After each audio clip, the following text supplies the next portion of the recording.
اس لیے کہ جو پہلا مقابلہ ہوا تھا بدر میں 3 آئے تھے کفار میں سے، عتبہ، شیبہ، ولید، اور 3 ادھر سے صحابہ کرام نکلے تھے،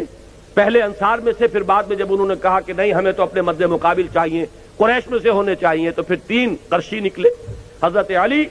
حضرت حمزہ، حضرت عبیدہ ابن حارث۔ 2 کو تو واصل جہنم کیا حضرت حمزہ نے اور حضرت علی نے،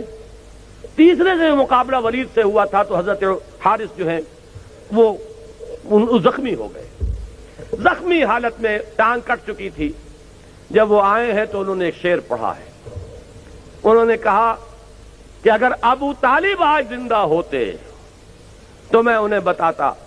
کہ جو بات وہ کہا کرتے تھے وہ آج ہم نے اپنے خون دے کر، اپنی جان دے کر اس بات کو پورا سچا کر دکھایا ہے کہ ہم چاہے ٹکڑے کر دیے جائیں ہمارے، ہم محمد کا ساتھ کبھی نہیں چھوڑیں گے۔ آج میں نے یہ کر کے دکھایا۔